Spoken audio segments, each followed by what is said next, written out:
ഭക്തവത്സലനായ ഭഗവാൻ ഭൂമിദേവിയുടെയും ബ്രഹ്മാദിദേവന്മാരുടെയും പ്രാർത്ഥനയെ സ്വീകരിച്ചുകൊണ്ട് ദേവകീ വസുദേവന്മാരുടെ എട്ടാമത്തെ പുത്രനായിട്ട് ഭൂമിയിൽ മനുഷ്യവേഷം ധരിച്ച് തിരുവവതാരം ചെയ്തു. പിന്നീട് ഭഗവാന്റെ നിർദ്ദേശപ്രകാരം നന്ദഗോപരുടെ പത്നിയായ യശോദമ്മയുടെ തൽപ്പത്തിൽ ഭഗവാന്റെ പിതാവായ വസുദേവർ കൊണ്ടുപോയി കിടത്തി.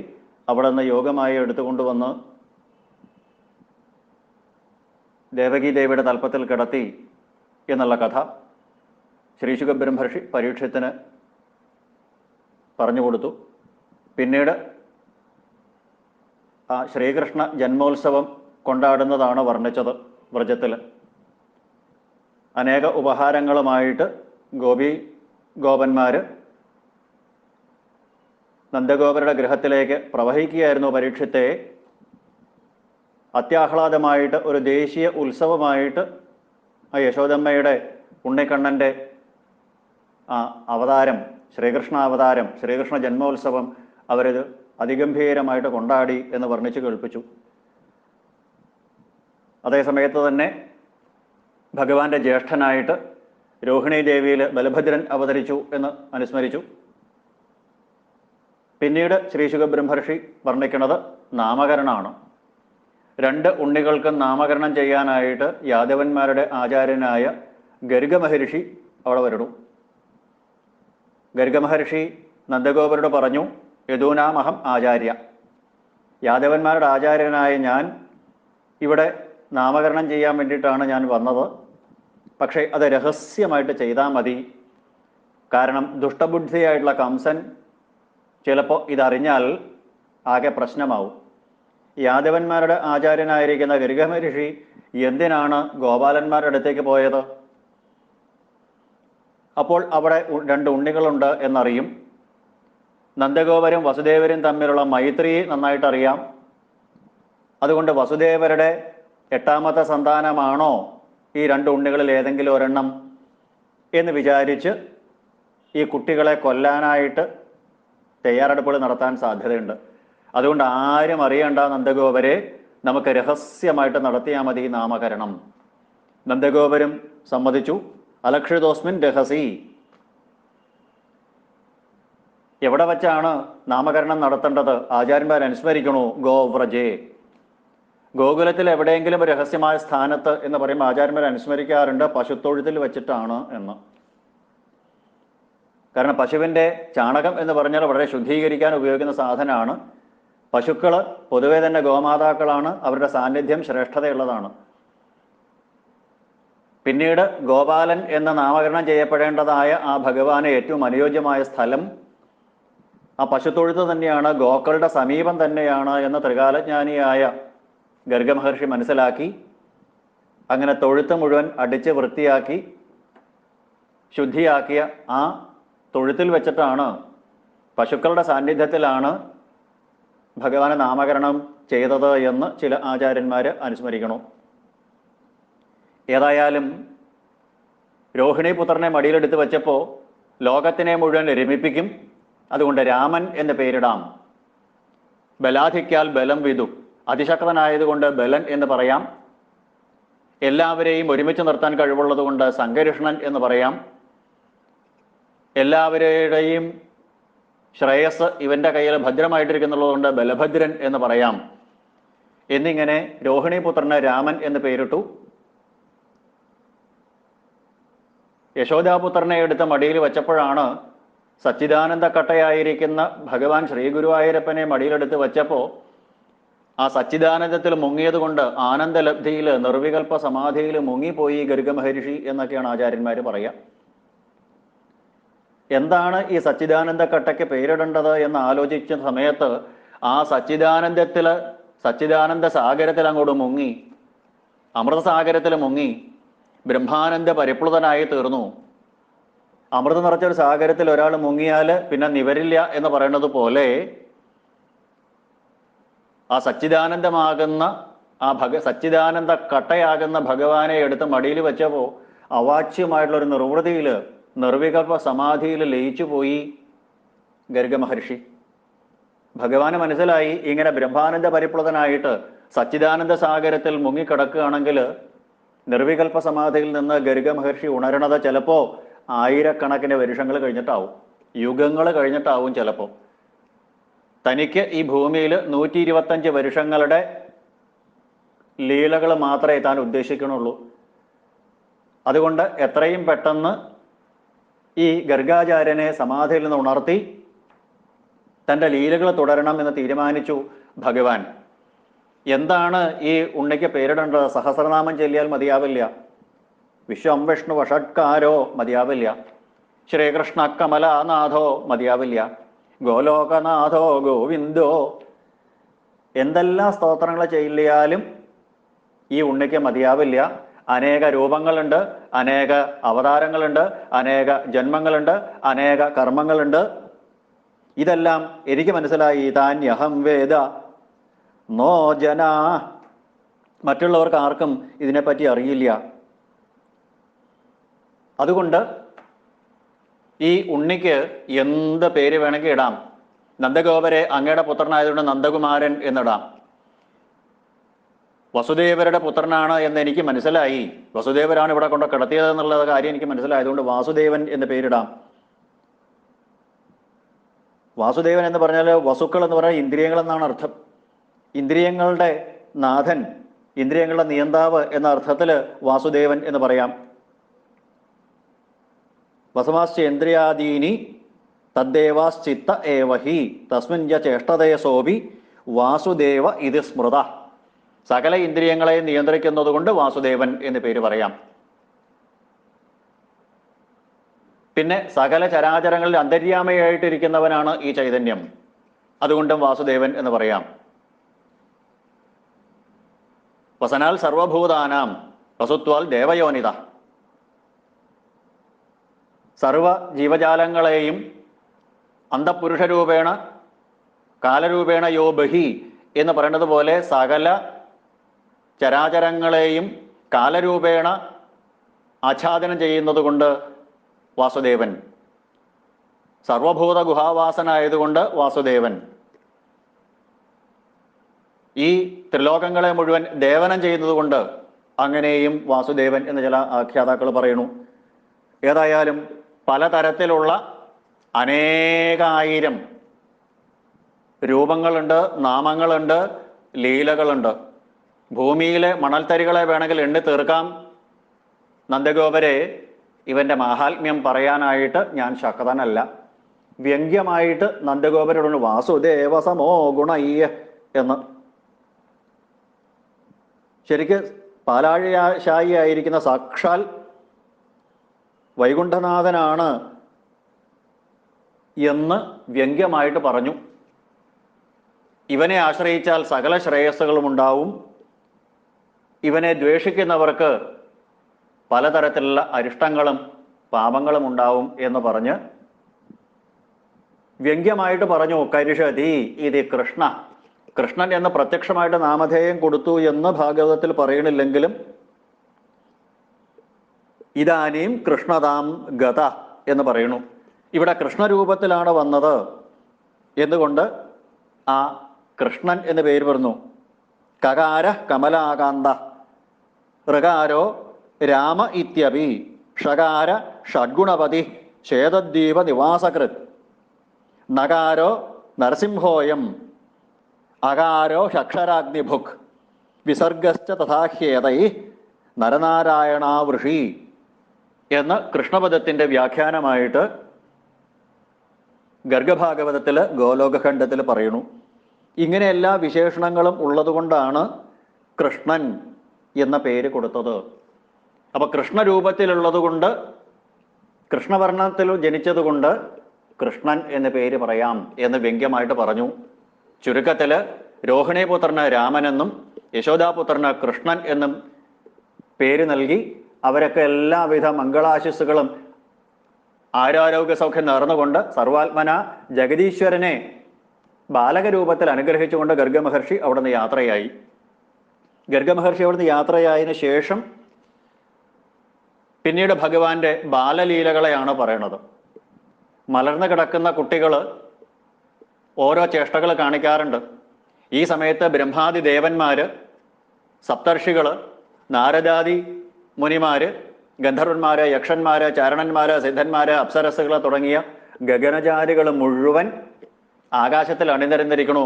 ഗൂഢം പരം ബ്രഹ്മ മനുഷ്യലിംഗം ജന്മാദ്യസ്യ യത എന്ന വാക്യത്തിൽ പറയുന്നതായ ജഗന്നാഥനായ, വിശ്വാകാരനായ, വിശ്വാധാരനായിരിക്കുന്ന, ലോകത്തിന്റെ സൃഷ്ടിസ്ഥിതി ലയങ്ങൾ നടത്തുന്നതായ സച്ചിദാനന്ദമൂർത്തി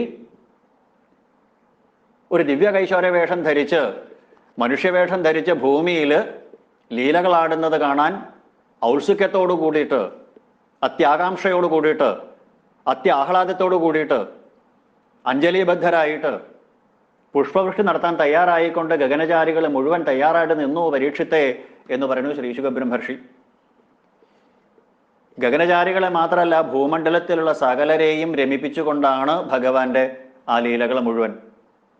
ഗർഗമഹർഷി പറഞ്ഞതുപോലെ കൃഷ്ണനായിട്ടാണ്. കരിഷതി ഇത് കൃഷ്ണ, സകല ചരാചരങ്ങളെയും തന്നിലേക്ക് ആകർഷിക്കുന്നവനാരോ അവൻ കൃഷ്ണൻ. പട്ടേരിപ്പാട് രണ്ടാമത്തെ ദശകത്തിൽ പറഞ്ഞില്ലേ, ന കസ്യ കുതുകം പുഷ്ണാതി വിഷ്ണോ വിഭോ എന്ന്. ശ്രീ ഗുരുവായൂരപ്പനെ കാണാൻ ആർക്കാണ് മോഹമില്ലാത്തത്? ആർക്കാ കൗതുകം തോന്നാത്തത്? ഇങ്ങനെ ഗഗനചാരികളെയും ഭൂലോകവാസികളെയും വിശേഷ ഗോപസ്ത്രീകളെയും ഗോപന്മാരെയും എല്ലാം ആകർഷിച്ചുകൊണ്ട്, അവരുടെ മനസ്സിനെയെല്ലാം അപഹരിച്ചുകൊണ്ട് മേഘസുന്ദരനായിരിക്കുന്ന ആ ഭഗവാൻ യശോദാപുത്രനായിട്ട് ഗോകുലത്തില് പ്രകാശിക്കണു. അങ്ങനെയിരിക്കെ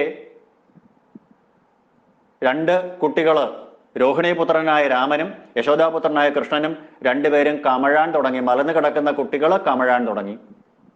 അതും ഗോപീതൃഗുത്സവദൃശി, ഗോപസ്ത്രീകൾക്ക് അത് ഉത്സവമാണ്. ദേ കുട്ടി കമഴ്ന്നു എന്ന് പറഞ്ഞ് ഓടി വരും ഗോപസ്ത്രീകൾ. പ്രത്യേകിച്ച് മേഘസുന്ദരനായ ഭഗവാന്റെ ഓരോ ചലനവും ഗോപസ്ത്രീകൾക്ക് ഉത്സവമാണ്. യശോദമ്മയും രോഹിണി ദേവിയും ഗോപസ്ത്രീകളെ ആരെയും അടുത്തേക്ക് അടുപ്പിക്കാറില്ല. കാരണം ഒരാളോട് എന്തെങ്കിലും ചെയ്യാൻ പറഞ്ഞാൽ ആയിരക്കണക്കിന് ആൾക്കാരാ വരിക. അപ്പൊ എനിക്കെടുക്കണം എന്ന് പറഞ്ഞ് കുട്ടികളെ മാറി മാറി എടുത്താൽ, കുട്ടികളെ കൈമാറിയെടുത്താൽ രോഗങ്ങൾ എന്തെങ്കിലും വന്നാലോ, അസുഖം വന്നാലോ. അതുകൊണ്ട് ആ ഗോപസ്ത്രീകളെ ആരും അടുപ്പിക്കാറില്ല. അവർ ദൂരെ മാറി നിന്നായാലും കൊതിയോടുകൂടെ നോക്കും. ആ കണ്ണന്റെ അടുത്തൊന്ന് എത്താൻ പറ്റിയിരുന്നെങ്കിൽ, ഒന്ന് വാരിയെടുക്കാൻ പറ്റിയിരുന്നെങ്കിൽ, ഒന്ന് മാറോടണയ്ക്കാൻ പറ്റിയിരുന്നെങ്കിൽ, ഒന്ന് ചുംബിക്കാൻ സാധിച്ചിരുന്നെങ്കിൽ, ആ രാക്ഷസിയായ പൂതനയ്ക്കുണ്ടായ ഭാഗ്യം പോലും ഞങ്ങൾക്കുണ്ടാവണില്ലല്ലോ എന്ന് പരിതപിച്ചുകൊണ്ട് ഭഗവാന്റെ അടുത്ത് എത്താനുള്ള ഒരു അവസരം കാത്തുകൊണ്ട് ആ ഗോപസ്ത്രീകൾ കാത്തു നിൽക്കുകയാണ്. പക്ഷേ യശോദയും രോഹിണിയും ഗോപസ്ത്രീകളെ ആരെയും അടുപ്പിക്കില്ല. വിരോധം കൊണ്ടല്ല, ഒരാളോട് വരാൻ പറഞ്ഞാൽ അത് ആക്ഷേപമാവും. അപ്പൊ ആയിരക്കണക്കിന് ഗോപികമാര് വരും. ഇങ്ങനെ മലന്ന് കിടക്കുന്ന ഉണ്ണികൾ കമഴാൻ തുടങ്ങി. സാധാരണ കൊച്ചുകുട്ടികൾ ദിവസങ്ങൾ ചെല്ലുമ്പോൾ, മാസങ്ങൾ ചെല്ലുമ്പോൾ ഓരോ ചേഷ്ടകൾ കാണിക്കുന്നത് പോലെ കമഴ്ന്നു കിടക്കുന്ന ഉണ്ണികൾ മുട്ടുകുത്താൻ തുടങ്ങി. മുട്ടുകുത്തുമ്പോൾ കനകക്കിങ്ങിണി വളകൾ മോതിരം അണിയിച്ചിട്ടുണ്ട് യശോദമ്മ. പട്ടുകോണകം ഉടുപ്പിച്ചിട്ടുണ്ട്. പൊന്നിൻ ചിലമ്പുകളുണ്ട് കാലുകളില്, പൊന്നിൻ വളകളുണ്ട് കൈകളില്, പീലി തിരുമുടി കെട്ടിയിട്ടുണ്ട്. അതിൽ മയിൽപീലി ചൂടിച്ചിട്ടുണ്ട്. അഞ്ജനം കാതിലോളം, കമ്പ്രം ഗോധോളിതൊമ്പ്രം എന്ന രീതിയിൽ ഊർധ്വതിലകം ചാർത്തിച്ചിട്ടുണ്ട്. വാലിട്ട് കണ്ണെഴുതിച്ചിട്ടുണ്ട്. അഞ്ജനം കാതിലോളം എഴുതിച്ചിട്ടുണ്ട് യശോദമ്മ. ഇങ്ങനെ സുന്ദരക്കുട്ടനായ ഭഗവാനും ഏട്ടനായ ബലഭദ്രനും രണ്ടുപേരും മുട്ടുകുത്തി നടക്കാൻ തുടങ്ങി. കണ്ണാടി പോലെ മിനുസമായിരിക്കുന്ന പ്രതലത്തില് തൻ്റെ പ്രതിബിംബം തന്നെ കണ്ട് മറ്റൊരു ഉണ്ണിയാണ് എന്നുള്ള മട്ടില് മത്സരിച്ചോടുന്നു. മത്സരിച്ച് മുട്ടുകുത്തി ഓടുമ്പോൾ വഴുക്കിയിട്ട് വീഴാണ്. അമ്മേ എന്ന് പറഞ്ഞ് നിലവിളിക്കും. ഇത് കണ്ട നാരദാദി മഹർഷിമാരൊക്കെ പൊട്ടിച്ചിരിക്കുകയാണ്. എൻ്റെ ഭഗവാനെ, അവിടത്തേക്ക് എങ്ങനെ സാധിക്കണു ഒരു ദിവ്യ കൈശോര വേഷം ധരിച്ചുകൊണ്ട് ഇങ്ങനെ മനുഷ്യക്കുട്ടികളെ പോലെ പെരുമാറാൻ?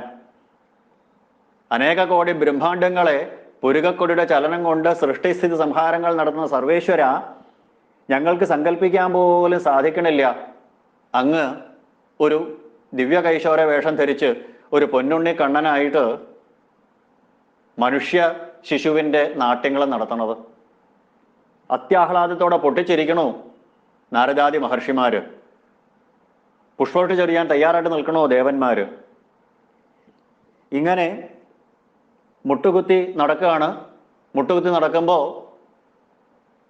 നിഴല് കണ്ടിട്ട് മൂക്കുകുത്തി വീഴണു, കരയണു. യശോദമയും രോഹിണിയും വന്ന് എടുക്കണു രണ്ടുപേരെയും. ഇങ്ങനെയുള്ള ലീലകളായി മുട്ടുകുത്തി നടക്കുമ്പോൾ കുറേശ്ശെ നടക്കാനുള്ള ശ്രമം നടത്തി തുടങ്ങി. കൊച്ചുകുട്ടികളുണ്ട്, മുട്ടുകുത്തി നടന്നു തുടങ്ങിയാൽ കയ്യെത്താവുന്ന എന്ത് സാധനങ്ങളാണെങ്കിലും അതുമ്മ കയറി പിടിക്കും. ഏത് സാധനം കണ്ടാലും കയറി പിടിക്കാൻ നോക്കും. മുട്ടുകുത്തി നടക്കുമ്പോൾ ഇടയ്ക്ക് വീഴും, എണീറ്റ് നിൽക്കാൻ നോക്കും, ചിലപ്പോൾ വീഴും. പണ്ടൊരു കവി എഴുതിയ പോലെ പട്ടിക്കുപെമ്പേ പതറിക്കുതിച്ചും തട്ടിത്തടഞ്ഞാശു കമഴ്ന്നു വീണും എന്ന മട്ടില് ഇവിടെ പൈക്കിടാങ്ങളുടെ വാല് പിടിക്കാനായിട്ട് നോക്കും. പൈക്കിടാങ്ങൾ തുള്ളിച്ചാടി പോകുമ്പോൾ മൂക്കുകുത്തി വീഴും. ഇങ്ങനെ മുട്ടുകുത്തി നടക്കുമ്പോൾ ഭഗവാൻ കുറച്ച് കഴിഞ്ഞപ്പോൾ നടക്കാനായിട്ട് പഠിച്ചു. ഭഗവാൻ എങ്ങനെയാണ് നടക്കാനായിട്ട് പഠിച്ചത് എന്ന് ആചാര്യന്മാര് പറയുന്നുണ്ട്. കൊച്ചുകുട്ടികൾ നേരത്തെ പറഞ്ഞില്ലേ, എന്ത് സാധനം കണ്ടാലും കയറി പിടിക്കും. യശോദമ്മയുടെ കണ്ണ് തെറ്റിയപ്പോൾ ഭഗവാൻ മുട്ടുകുത്തി ഗൃഹത്തിന്റെ മുമ്പിൽ നിൽക്കുന്ന ഒരു വലിയ കപിലപശു ഉണ്ട്. ആ കപിലപശുവിന്റെ അടുത്തേക്ക് ചെന്നു. ആനക്കുട്ടിയുടെ വലിപ്പമുണ്ട് അവൾക്ക്. വട്ടവാള് പോലെ വലിയ കൊമ്പാണ്. ഭഗവാൻ മുമ്പിൽ വന്നു. ഭഗവാൻ മുട്ടുകുത്തി മുമ്പിൽ വന്നു. ഭഗവാനെ മുമ്പിൽ വന്നാൽ നമ്മളെന്താ ചെയ്യുക? തല കുനിക്കും. അതേപോലെ തന്നെ ഭഗവാനോടുള്ള ആദരസൂചകമായിട്ട് ആ ഭഗവാന്റെ ഓമനത്തം കണ്ടപ്പോൾ ആ കപിലപശു സാവധാനം തല കുനിച്ചു. അപ്പോഴാണ് വട്ടവാള് പോലെ വലിയ രണ്ട് കൊമ്പ് കണ്ടത്. ഭഗവാൻ അതുമ്മ കയറി പിടിച്ചു. സാവധാനം തല ഉയർത്തി ആ പശു. അപ്പൊ ഭഗവാൻ ആ കൊമ്പുമ പിടിച്ച് സാവധാനം പൊങ്ങി. അവളുടെ തല ഉയരുന്നതനുസരിച്ച് ഭഗവാൻ എഴുന്നേറ്റ് നിന്നു. അങ്ങനെ ഭഗവാനെ നിൽക്കാൻ പഠിപ്പിച്ചത് ആ പശുവാണ്. ആദ്യത്തെ ഗുരുനാഥ എന്ന് വേണമെങ്കിൽ പറയാം. അങ്ങനെ ആ കൊമ്പുമ കയറി പിടിച്ചപ്പോൾ സാവധാനം ആ കപിലപശു പുറകോട്ട് നടന്നു അത്രേ ആചാര്യന്മാർ അനുസ്മരിക്കുകയാണ്. ആ കൊമ്പുമ പിടിച്ച ഭഗവാനും മുമ്പോട്ട് നടന്നു. കപിലപശു പുറകോട്ട് നടക്കും തോറും ഭഗവാൻ മുമ്പോട്ട്. കൊച്ചുകുട്ടികളെ വിരലുമ പിടിച്ച പിച്ച എന്ന് നടത്താൻ നമ്മൾ പഠിപ്പിക്കുന്നത് പോലെ ഭഗവാന്റെ ആദ്യത്തെ ഗുരുനാഥകളായ ആ പശുക്കളാണത്രേ ഭഗവാനെ എല്ലാം പഠിപ്പിച്ചത്. അന്ന് തൊട്ട് ഭഗവാന് പശുക്കളോട് അതിയായ സ്നേഹമുണ്ട്. ഭഗവാൻ അന്ന് തൊട്ട് ഗോവിന്റെ സുഹൃത്തായിട്ട് മാറി. ഗൗ ശബ്ദത്തിന് ഒരുപാട് അർത്ഥങ്ങളുണ്ട്, അത് നമുക്ക് പിന്നീട് കാണാം. ഇങ്ങനെ നടക്കാനായിട്ട് പഠിച്ചപ്പോ ആ വലിയ കപിലപശുവിന്റെ ശരീരത്തെ പിടിച്ച് ഭഗവാൻ പതുക്കെ പുറകോട്ട് നടന്നു. എടീ കപിലപശു, എനിക്ക് ആവശ്യമുള്ളത് നിന്റെ മുമ്പിലല്ല പുറകിലാണ് എന്ന. ഭഗവാൻ വേഗം ആ കപിലപശുവിന്റെ പുറകിൽ ചെന്ന് അകിടവിടവിട പതുക്കത്തലോടി. ഭഗവാന്റെ കുഞ്ഞി കയ്യ്, ചെന്താമരപ്പൂ പോലെ അതിമനോഹരമായിരിക്കുന്ന കുഞ്ഞി കയ്യ് ആ അകിടില് സ്പർശിക്കേണ്ട താമസം കുടുകുടാന്ന് പാലൊഴുകാൻ തുടങ്ങി. ഗോവിന്ദാഭിഷേകം അപ്പൊ തുടങ്ങി. കാമധേനു ഭഗവാനെ ഗോവിന്ദാഭിഷേകം നടത്തുന്നതിന് മുമ്പ് തന്നെ ഇവിടെ കാമധേനുവിന്റെ പുത്രിമാരായിരിക്കുന്ന പശുക്കളിലെ കപിലപശു. തൻ്റെ അമ്മ പാല് ചേർത്തണ കണ്ടപ്പോൾ പശുക്കുട്ടി ഓടി വന്നു. ഭഗവാൻ ഒരു കൈ കൊണ്ട് ആ പശുക്കുട്ടിയെ തള്ളി മാറ്റി വലത്തെ കൈ കൊണ്ട് അകിട് പതുക്കെ തലോടി മുട്ടുകൂത്തി നിന്ന് ആ പാല് മുഴുവൻ കുടിക്കുക. അങ്ങനെ തൻ്റെ അകിട് ചുരന്ന് ആ സാക്ഷാൽ സർവേശ്വരൻ പാല് കുടിക്കണ ആനന്ദ നിർവൃതിയിൽ ആ കപിലപശു സാവധാനം തൻ്റെ നാവുകൊണ്ട് ഭഗവാന്റെ അതിമൃദുവായിട്ടുള്ള കുഞ്ഞു ചന്തിയിൽ പതുക്കെ നക്കി നോക്കി എന്ന് ആചാര്യന്മാർ പറയണു. അഖിലം മധുരം മധുരാധിപതേ എന്ന് കവികള് പാടിയിട്ടുണ്ട് അത്രേ. അപ്പൊ അത്ര മാധുര്യധുര്യാദപി എന്ന് പട്ടേരിപ്പാടും പറഞ്ഞിട്ടുണ്ട്. അത് ശരിയാണോ എന്ന് നോക്കാൻ വേണ്ടിയിട്ടാണത്രേ ആ പശുക്കള്, ആ കപിലപശു ഭഗവാനെ പതുക്കെ നക്കി നോക്കി എന്ന. ആനന്ദ നിർവൃതിയിൽ ഭഗവാനെ പാലൂട്ടിയ ആനന്ദ നിർവൃതിയിൽ ആഹ്ലാദചിത്തയായിട്ട് നിന്നു ആ കപിലപശു. ആചാര്യന്മാർ അനുസ്മരിക്കണു, യശോദമ്മയുടെ അതേ സ്ഥാനാണ് പശുക്കൾക്ക് കൊടുത്തത്. ഗോമാതാവാക്കി തീർത്തു. പ്രസവിച്ചില്ലെങ്കിലും ഭഗവാന് അമ്മിഞ്ഞ പാല് കൊടുത്ത ആള് യശോദമ്മയാണ്. അപ്പൊ യശോദമ്മയുടെ സ്ഥാനാണ് പശുക്കൾക്കും ഭഗവാൻ കൊടുത്തത് എന്നർത്ഥം. അങ്ങനെ പശുക്കളും യശോദമ്മയെ പോലെ തന്നെ ഭഗവാന് അമ്മമാരാണ്. പാല് കൊടുത്തു, അതുപോലെ തന്നെ നടക്കാൻ പഠിപ്പിച്ചു. ഇങ്ങനെ ഭഗവാൻ നടക്കാനായിട്ട് തുടങ്ങി. നടക്കാനായിട്ട് തുടങ്ങിയപ്പോഴാണ് യശോദമ്മയുടെ തലവേദന വർദ്ധിച്ചത്. രാമകൃഷ്ണന്മാർ ഓടി നടക്കാൻ തുടങ്ങിയപ്പോൾ യശോദമ്മയുടെയും രോഹിണി ദേവിയുടെയും തലവേദന വർദ്ധിച്ചു. പരീക്ഷത്തെ ഭഗവാൻ ആ പൊന്നിൻ ചിലമ്പുകൾ കിലുക്കിയിട്ട്, പൊന്നിൻ വളകൾ കിലുക്കിയിട്ട് ആ വ്രജത്തിൽ ഓടി നടക്കുന്ന ഒരു ചിത്രം, അതിമനോഹരമായുള്ള ചിത്രമുണ്ട് ശ്രീകൃഷ്ണകർണാമൃതത്തില്. ആ വില്ലുമംഗല സ്വാമിയാര് കാണിക്കുന്ന അതിമനോഹരമായ ഒരു ചിത്രം ഭഗവാന്റെ ആ നടപ്പ്. കിങ്കിണി കിണി കിണിരഭസൈരങ്കണഭുവിരിങ്കണയ സദാടന്തം കുങ്കുണു കുണു പദയുഗളം കങ്കണകരഭൂഷണം ഹരിം വന്ദേ എന്ന് പറയുന്നു. ആ ഭഗവാൻ വ്രജത്തിൽ നടക്കുന്നതായ അതിമനോഹരമായിട്ടുള്ള ചിത്രം. പൊന്നിൻ ചിലമ്പുകൾ കിലുക്കിക്കൊണ്ട്, കൈവളകൾ കുലുക്കിക്കൊണ്ട്, ആ ചന്തിയും കുലുക്കി നടക്കുന്ന ആ ഭഗവാന്റെ കിങ്കിണിയുടെ കിണികിണി ശബ്ദമുണ്ട്. അതിമനോഹരമായ ചെന്താമരപ്പൂ പോലെ അതിമനോഹരമായിരിക്കുന്ന ആ പാദപത്മങ്ങളിൽ പൊന്നിൻ ചിലമ്പുകൾ ഇട്ടിട്ടുണ്ട്. പിന്നെ മനോഹരമായ കൈവളകൾ അണിഞ്ഞിട്ടുണ്ട്. ഇങ്ങനെ മുറ്റത്തെങ്ങും ചാടി ഓടി കളിക്കുന്നതായ ആ ചെന്താമര കണ്ണനെ ഞാൻ നമസ്കരിക്കണു എന്ന് പറഞ്ഞ് ഭഗവാന്റെ അത്യത്ഭുതകരമായിരിക്കുന്ന ആ നടപ്പിനെ കാണിക്കുകയാണ്. ഇങ്ങനെ രാമകൃഷ്ണന്മാര് നടക്കാനായിട്ട് തുടങ്ങി. പിച്ച് നടക്കാനായിട്ട് തുടങ്ങിയപ്പോഴാണ് ഏറ്റവും വലിയ തലവേദന തുടങ്ങിയത്. അത്യാവശ്യം പിച്ച് നടക്കും, ഇടയ്ക്ക് വീഴും. ഭഗവാൻ ഇങ്ങനെ ഇടയ്ക്ക് പിച്ച് നടക്കുമ്പോൾ വീണ നേരത്ത് കൈകാട്ടി എടുക്കാൻ നോക്കുന്നത് ശ്രീനാരദ മഹർഷിയാണ്. അതേ ഭഗവാൻ വീണു എന്നുള്ള മട്ടില് ശ്രീനാരദ മഹർഷി കൈ നീട്ടാനായിട്ട് ശ്രമിക്കണു എന്ന് ആചാര്യന്മാര് പറയണു. അമ്മേ എന്ന് പറഞ്ഞ് നിലവിളിക്കുമ്പോഴാണ് യശോദമ്മ വന്നെടുക്കുക, അമ്മിഞ്ഞ പാല് കൊടുക്കും. ഒരു ദിവസം യശോദമ്മയ്ക്ക് തോന്നി കണ്ണന് പല്ല് മുളച്ചിട്ടുണ്ടോന്ന്. ഭഗവാൻ അമ്മിഞ്ഞ പാല് കൊടുക്കണ നേരത്ത് ഭഗവാന്റെ പല്ല് കൊള്ളുണ്ടോ എന്നൊരു സംശയം. കണ്ണൻ അമ്മിഞ്ഞ കുടിച്ചതിന് ശേഷം യശോദമ്മ വായിൽ വിരലിട്ട് പതുക്കെ തടവി നോക്കി. ഒരു കടി കൊടുത്തു ഭഗവാൻ പതുക്കെ. ഇത് കണ്ടിട്ട് നാരദ മഹർഷിയെല്ലാം പൊട്ടിച്ചിരിക്കുക, ദേവന്മാരെല്ലാം. അയ്യോ എന്ന് പറഞ്ഞ് യശോദമ്മ കൈവലിച്ചു. ഉണ്ണിക്ക് പല്ല് മുളച്ചു എന്ന്. എന്നിട്ട് രോഹിണിയോട് പറഞ്ഞു, രോഹിണി, ഞാൻ ഇന്ന് കാലത്ത് ഉണ്ണിക്ക് സ്തന്യപാനം ചെയ്യിക്കുകയായിരുന്നു. ആ നേരത്ത് പല്ല് മുളച്ചിട്ടുണ്ടോ ഉണ്ണിക്ക് എന്ന് എനിക്കൊരു സംശയം തോന്നി. ഞാൻ പതുക്കെ വിരലൊന്ന് വായിൽ വെച്ചുള്ള ഒരു കടി കടിച്ചു ഉണ്ണി. ഞാൻ 14 ലോകവും കണ്ടുപോയി രോഹിണി. നക്ഷത്രം എണ്ണിപ്പോയി ഞാൻ.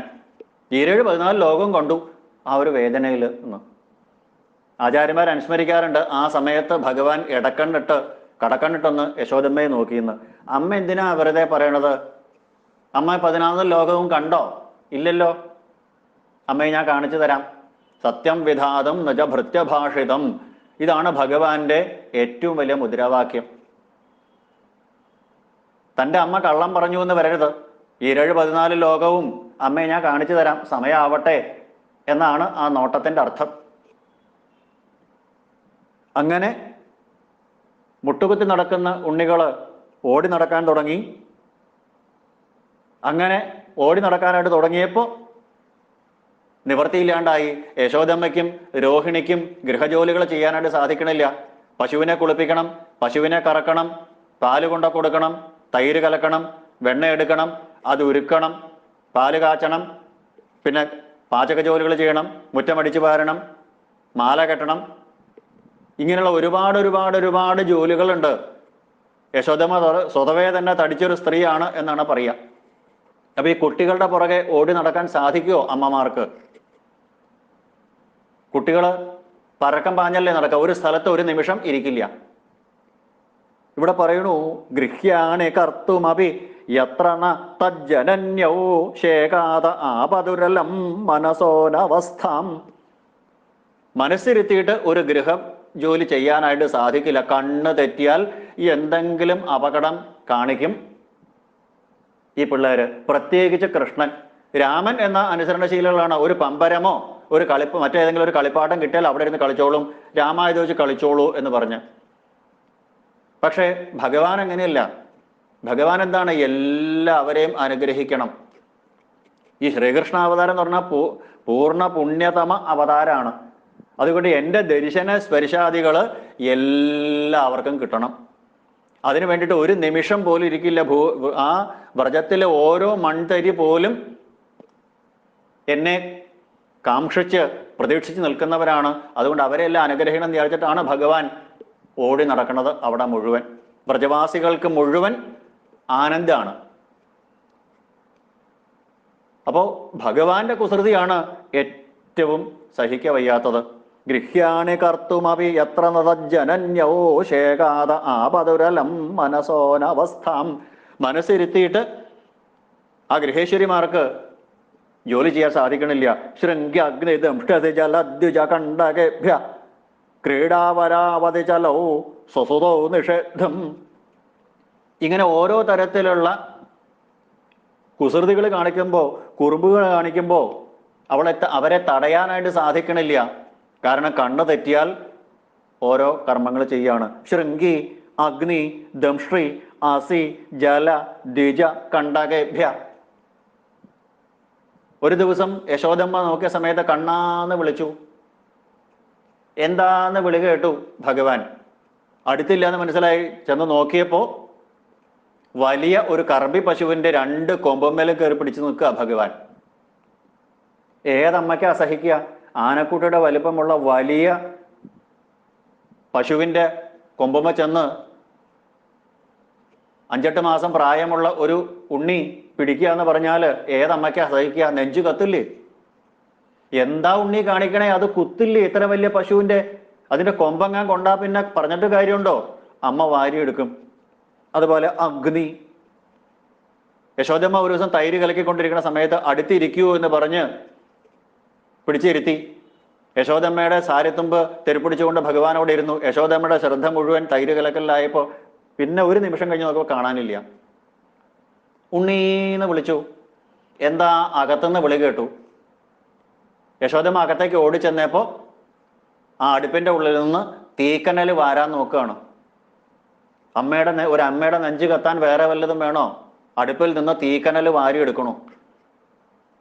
ഓരോരുത്തരെ കയ്യിൽ അച്ഛനും അമ്മയും ഒക്കെ കയ്യിൽ വെള്ളം എടുക്കണ കാണാറുണ്ട്. അതുപോലെയാണെന്ന് വിചാരിച്ചിട്ട് വാരാനായിട്ട് പോവുക. ശൃംഗ്യ അഗ്നി ദംഷ്ട്രി. ഒരു ദിവസം യശോദമ്മ പാലിളക്കിക്കൊണ്ടിരിക്കുന്ന നേരത്താണ് യശോദമ്മയുടെ ചേലത്തുമ്പിൽ യശോദമ്മ ചേർത്ത് നിർത്തി. പാല് തിളച്ചിട്ട് 2 കൈ കൊണ്ടും ആ കലമെടുത്ത് താഴെ വെക്കേണ്ട താമസമേ ഉള്ളൂ. ഭഗവാൻ പിടിവിട്ട് ഓടി. യശോദമ്മ ശ്രദ്ധിച്ചില്ല. ഒരു അല്പസമയം കഴിഞ്ഞപ്പോഴാണ് കണ്ണാന്ന് വിളിച്ചു. ഭഗവാൻ വിളി കേട്ടു. നോക്കിയപ്പോൾ ഗൃഹത്തിന്റെ ഉമ്മറത്ത് ഇരിക്കുന്ന ഒരു പൂച്ചയുടെ അടുത്ത് വായ തുറന്നിട്ട് അതിന്റെ വായിലെ പല്ല് തടവി നോക്കുക എന്നാണ്. എന്താ കണ്ണാ കാണിക്കണേ? ഇത് പിടിച്ച് കടിക്കില്ലേ? പൂച്ചയുടെ വായിലൊക്കെ വിരലിട്ട് നോക്കുകയാണോ? ശൃംഗി അഗ്നി ദംഷ്ട്രി. ഇതൊന്നും ഭഗവാന് ബാധകമല്ല. ഓരോ ജീവികളെയും തൻ്റെ സ്പർശം കൊണ്ട് അനുഗ്രഹിക്കുകയാണ് ഭഗവാൻ. ശൃംഗി അഗ്നി ദംഷ്ട്രി അസി. യശോദയും രോഹിണി ദേവിയും ഒരു ദിവസം മാല കെട്ടിക്കൊണ്ടിരിക്കുകയായിരുന്നു, ഭഗവാന്റെ തന്നെ കഥകൾ പാടിക്കൊണ്ട്. അങ്ങനെ രണ്ടുപേരും സന്ധ്യാസമയത്തുള്ള പൂജയ്ക്കായിട്ട് മാല കെട്ടിക്കൊണ്ടിരിക്കുന്ന നേരത്താണ് അകത്തുനിന്നുള്ള ബഹളം. എനിക്ക് വേണം, എനിക്ക് വേണം. ഏട്ടനും അനിയനും കൂടെ കൂടിയിട്ട്, രാമനും കൃഷ്ണനും കൂടെ കൂടിയിട്ട്. യശോദമ്മയും രോഹിണിയും കൂടെ ഓടിച്ചെന്നു ഈ ബഹളം കേട്ട്. അകത്ത് ചെന്ന് നോക്കിയപ്പോൾ കണ്ട കാഴ്ച ഹൃദയഭേദകമായിട്ടുള്ളതാണ്. ഒരു കത്തിക്ക് വേണ്ടിയിട്ട് പിടിവലിയാണ്. കത്തിയുടെ പിടി ഏട്ടന്റെ കയ്യിലിരിക്കുന്നുണ്ട്, അതിൻ്റെ അലക് എരുമ്പ് ഭാഗം ഭഗവാന്റെ കയ്യിലിരിക്കുന്നുണ്ട്. ഏട്ടൻ ബലവാനാണ്, ബലമായിട്ടൊന്നങ്ങോട്ട് വലിച്ചാലത്തെ സ്ഥിതി എന്താ? യശോദമ്മയ്ക്ക് രോഹിണിക്ക് ആലോചിക്കുക കൂടെ വയ്യ. എന്താ കണ്ണാ കാണിക്കണേ? ഇങ്ങനെ തീറ്റരുതട്ടോ ഞങ്ങളെ. എന്ന് പറഞ്ഞ് രണ്ടുപേരെയും പിടിച്ച് മാറ്റി ആ കത്തി സുരക്ഷിതമായിട്ട് സ്ഥാനത്ത് വെച്ചു. ശൃംഗി അഗ്നി ദംഷ്ടി അസി. അസി എന്ന് പറഞ്ഞാൽ വാള് അല്ലെങ്കിൽ കത്തി എന്ന് പറയാം, മൂർച്ചയുള്ള ആയുധാണ്. ജലദ്വിജകണ്ഠകേഭ്യ. ഒരു ദിവസം യശോദമ്മ വിളിച്ചു കണ്ണനെ, കണ്ണാന്ന് വിളിച്ചു. വിളി കേൾക്കണില്ല. യശോദമ്മയ്ക്ക് ആദ്യമായി എവിടെ പോയി, ഉമ്മറത്ത് നോക്കി കാണാനില്ല. ആ പൂച്ചയൊക്കെല്ലാം അവിടെ ഇരിക്കുന്നുണ്ട്. പുറത്തിറങ്ങി നോക്കിയപ്പോഴാണ് നെഞ്ച് കത്തുന്ന ഒരു രംഗമാണ് യശോദമ്മ കണ്ടത്.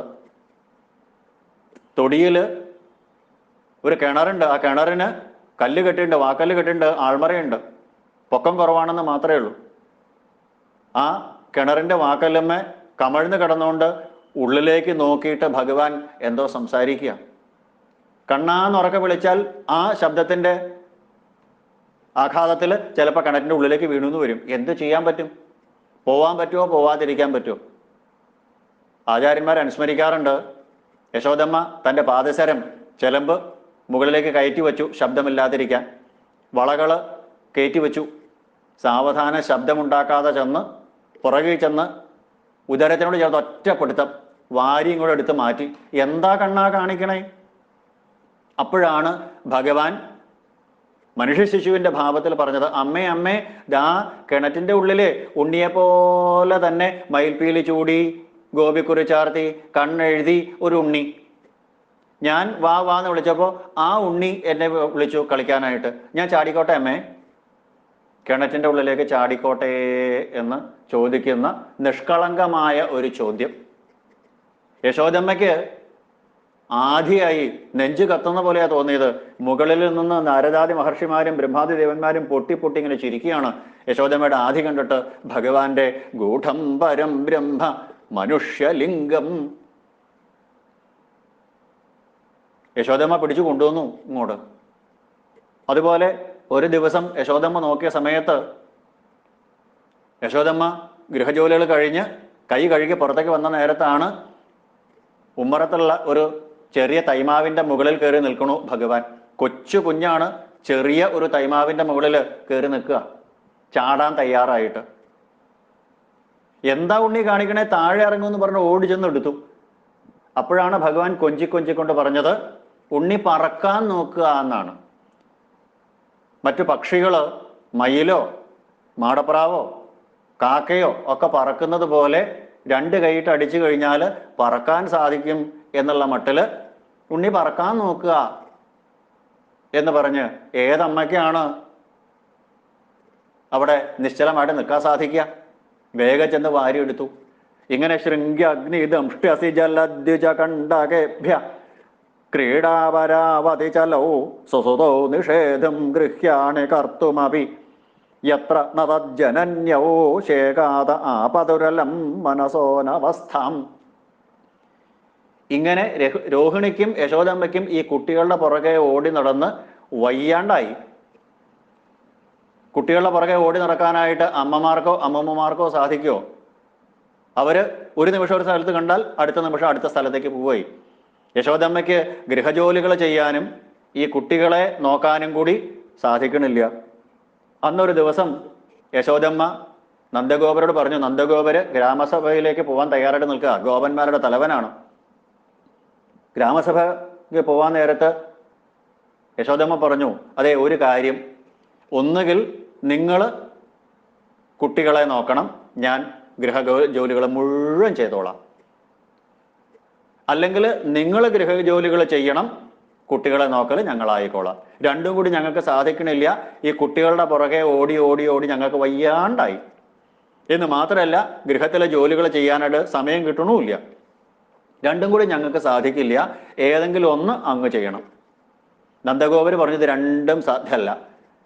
ഞാൻ ഗ്രാമസഭയിലെ മുതിർന്ന ഗോപനാണ്, അവിടുത്തെ കാര്യങ്ങൾ തീരുമാനിക്കേണ്ടതാണ്. ഗോപന്മാർക്ക് എന്ത് ആവശ്യമുണ്ടെങ്കിലും എൻ്റെ അടുത്താ ഓടി വരിക.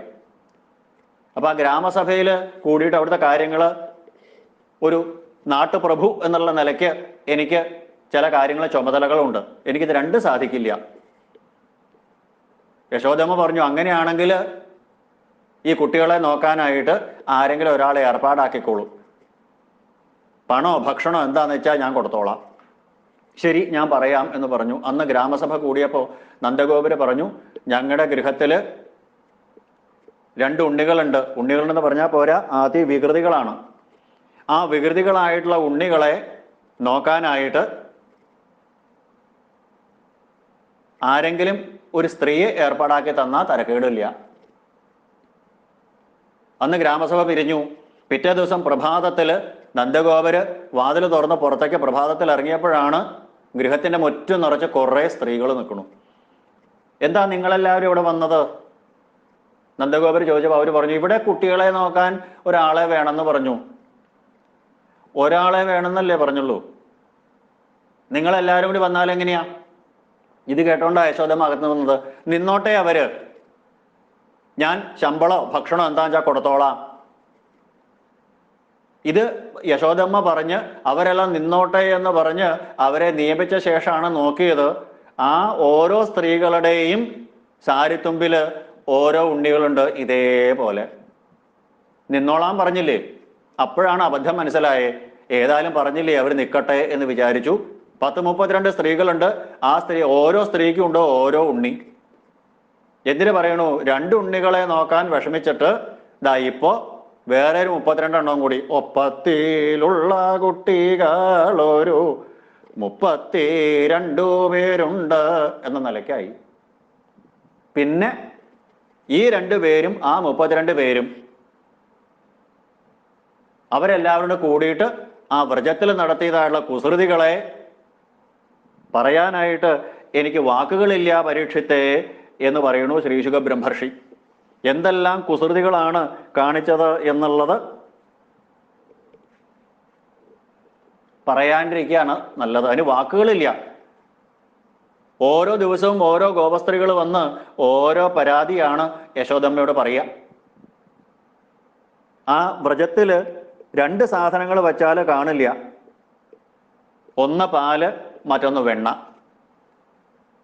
അത് കൊടുത്താൽ വേണ്ടാന്ന് പറയും, എന്നിട്ട് മോഷ്ടിക്കുകയും ചെയ്യും. ആ വ്രജാംഗനകൾക്കെല്ലാം അറിയാം ഇവിടെ നടക്കുന്ന മോഷണങ്ങളുടെ, പാലും വെണ്ണയും മോഷ്ടിക്കുന്നതിൻ്റെ പുറകില് ഈ കണ്ണനാണ് എന്നുള്ളത്. കാർവർണ്ണനക്കാലമതിപ്രലോഭാൽ പാൽവെണ്ണ വഞ്ചിപ്പതിനം തുടർന്നാൻ. ഓരോ ഗൃഹങ്ങളിൽ ചെന്നിട്ട് വെണ്ണ അതുപോലെ പാല് ഇതെല്ലാം മോഷ്ടിക്കാനായിട്ട് തുടങ്ങി. ആ ഭഗവാൻ ഇതിങ്ങനെല്ലാം ചെയ്യണത് ഭഗവാന് സ്തേയയോഗം എന്ന് പറയുന്ന ഒരു യോഗത്തിനെ ഭഗവാൻ അവതരിപ്പിച്ചു എന്ന് ആചാര്യന്മാർ പറയാറുണ്ട്. സ്തേയം സ്വാദ്യത്യധിപയ കൽപ്പിത സ്തേയ യോഗയ്യ എന്ന വേദവ്യാസ മഹർഷി ഭാഗവതത്തിൽ പറഞ്ഞേക്കണു. അനേക യോഗങ്ങൾ ഭഗവാൻ ഭാഗവതത്തിൽ അവതരിപ്പിക്കുന്നുണ്ട്. ഭക്തിയോഗം, കർമ്മയോഗം, ജ്ഞാനയോഗം, സാഖ്യയോഗം, ധ്യാനയോഗം, വിഭൂതിയോഗം ഉദ്ധവന് പറഞ്ഞു കൊടുക്കുന്നുണ്ട്. അമ്മയാളുടെ ദേവഹൂതിക്ക് പറഞ്ഞു കൊടുക്കുന്നുണ്ട്. എന്നാൽ ഗോപസ്ത്രീകൾക്ക് മാത്രം ഭഗവാൻ കാണിച്ചു കൊടുത്ത ഒരു യോഗമാണ് സ്തേയയോഗം എന്ന് ആചാര്യന്മാർ അനുസ്മരിക്കണു. പച്ചമലയാളത്തിൽ പറഞ്ഞാൽ മോഷണം, കളവ്. അത് പാലും വെണ്ണയും മാത്രമാണ്. അപ്പൊ ഭഗവാന്റെ ആ പാലും വെണ്ണയുള്ള മോഷണം എന്ന് പറയണത് ദേവാധിനാഥന്റെ വിലാസമെല്ലാം ഈ വണ്ണമെന്നേവനു നിർണയിക്കാം. ഭഗവാന്റെ ലീല ഏത് തരത്തിലാണ് എന്ന് എങ്ങനെയാ പറയാൻ സാധിക്കുക? വിചിത്രരൂപസ്തവ ഖല്ലു അനുഗ്രഹ എന്ന സജ്ജനങ്ങൾ പാടിയിട്ടുണ്ടല്ലോ. ഭഗവാന്റെ അനുഗ്രഹം എന്ന് പറയുന്നത്, ഭഗവാന്റെ ലീലകൾ എന്ന് പറയുന്നത് പലതരത്തിലുള്ള ലീലകളാണ്. ഏത് രൂപത്തിലാണ് ഓരോരുത്തരെ അനുഗ്രഹിക്കുക? ആ വ്രജത്തില് പാലും വെണ്ണയും മോഷ്ടിച്ചുകൊണ്ടായിരുന്നു ഭഗവാന്റെ സ്തേയയോഗം എന്ന ലീല ആദ്യം ആരംഭിച്ചത്. പെട്ടെന്നു ബാലൻ നവനീതമെല്ലാം കട്ടങ്ങു മൃഷ്ടാശനമാചരിക്കും, ഒട്ടൊട്ടുമർജാരകനും കൊടുക്കും ചട്ടങ്ങളെ വണ്ണം അവൻ തുടങ്ങി എന്ന് മണിപ്രവാളത്തില് കുഞ്ചൻ നമ്പ്യാര് പാടുന്നു. അവനവൻ കഴിക്കുക മാത്രമല്ല, അവനവന്റെ നിവേദ്യം അവനവന്റെ പ്രജകളായിരിക്കുന്ന കാക്കയ്ക്ക്, പൂച്ചയ്ക്ക്, അണ്ണാന്, കൊരങ്ങന് എല്ലാവർക്കും കൊടുക്കുകയും ചെയ്യും. ഇങ്ങനെ ആ ഭഗവാനും ഏട്ടനും മറ്റു കൂട്ടുകാര് ഗോപകുമാരന്മാര് കൂടിയിട്ട് എന്തെല്ലാം ലീലാവിലാസങ്ങളാണ്, അത്യത്ഭുതകരമായുള്ള ലീലകളാണ് അവിടെ നടത്തിയത് എന്ന് പറയാനായിട്ട് എനിക്ക് വാക്കുകളില്ല. പരീക്ഷത്തെ അവാച്യമായിട്ട് അവർണ്ണനീയമായിരിക്കുന്ന അത്ഭുതകരങ്ങളായിരിക്കുന്ന അനേകം ലീലകളെ അവിടെ പ്രദർശിപ്പിച്ചുകൊണ്ട് ഗോപീതൃക ഉത്സവദൃശി, ഗോപസ്ത്രീകളുടെ കണ്ണിന് എന്നും നിത്യ ഉത്സവമാണ്. ഗോപന്മാരെയും ഗോപികമാരെയും ഗോക്കളെയും എല്ലാം രസിപ്പിച്ചുകൊണ്ട് തതസ്തു ഭഗവാൻ കൃഷ്ണോ വയസ്യർവ്രജപാലകൈ സഹരാമോ വ്രജസ്ത്രീണാം ചിക്രീഡേ ജനയന്മുദം. എല്ലാവരെയും ഒരേപോലെ സന്തോഷിപ്പിച്ച് നടക്കും. ആ യശോദമ്മയുടെ അടുത്താണെങ്കിൽ പാല് കൊടുത്താൽ വേണ്ട, എന്നാൽ അമ്മയുടെ കണ്ണ് തെറ്റിയാൽ തിണ്ടം ചെന്നിട്ടു തീയിൽ തെളിവിനോട് തിളയ്ക്കുന്ന പാൽ ഒട്ടു പൊന്നിൻ കിണ്ണം കൊണ്ടമ്മ കാണാതടവിലുടനുടൻ മുക്കിൽ പതുങ്ങി കർണം പാർത്തങ്ങു നിന്നിട്ടത് ചൊടിയണ കൊണ്ടൂതിയൂതി കുടിക്കും കണ്ണൻ. അതാണ് ഭഗവാന്റെ സ്വഭാവം. കണ്ണാ പാല് വേണോ, വെണ്ണ വേണോ എന്ന് ചോദിച്ചാൽ അയ്യേ എനിക്ക് വേണ്ട, എനിക്ക് ഛർദ്ദിക്കാൻ വരും എന്ന് പറയും. അമ്മയുടെ കണ്ണ് തെറ്റിയാൽ അടുപ്പത്ത് തെളിയുന്ന തിളയ്ക്കുന്ന പാലാണെങ്കിലും ശരി അത് കുടിക്കുകയും ചെയ്യും. കാരണം അഗ്നിർമുഖം ദേ, ഭഗവാന്റെ മുഖം എന്ന് പറയുന്നത് അഗ്നിയാണ് എന്ന് അക്രൂരനെ സ്തുതിക്കുന്നത് നമുക്ക് പിന്നീട് കാണാം. വിരാട് പുരുഷോൽപ്പത്തിലും നമ്മൾ കണ്ടുപോകും. അങ്ങനെ ഇരിക്കുന്ന ഭഗവാന് ചൂടൊന്നും പ്രശ്നമല്ല. എന്നാലും ഗൂഢം പരം ബ്രഹ്മ മനുഷ്യലിംഗം, അതുകൊണ്ട് ഭഗവാൻ ചൊടിയണ കൊണ്ടൂതിയൂതി കുടിക്കും കണ്ണൻ. ഇങ്ങനെ ഭഗവാൻ ഒറ്റയ്ക്ക് പല അടുത്തുനിന്നും കഴിക്കാറുണ്ട്. അവനവന്റെ ഗൃഹത്തിൽ യശോദമ്മ കാണാതെ യശോദമ്മ അവിടെ സ്വന്തം ഗൃഹത്തിലുള്ള പാലും വെണ്ണയും ഭുജിക്കും. യശോദമ്മ ആവശ്യത്തിന് കൊടുക്കും. എന്നാലും കട്ട് തിന്നണതിൻ്റെ ഒരു സ്ഥേയയോഗത്തിന്റെ മാധുര്യം ഒന്ന് വേറെ തന്നെയാണ് പരീക്ഷത്തെ എന്നുള്ള മട്ടിലാണ് ഭഗവാൻ ഇവിടെ കാണിച്ചു കൊടുക്കുന്നത് എന്ന് ശ്രീ ശുകബ്രഹ്മർഷി പറയുന്നു. കൽപ്പിതസ്ഥേയയോഗൈ,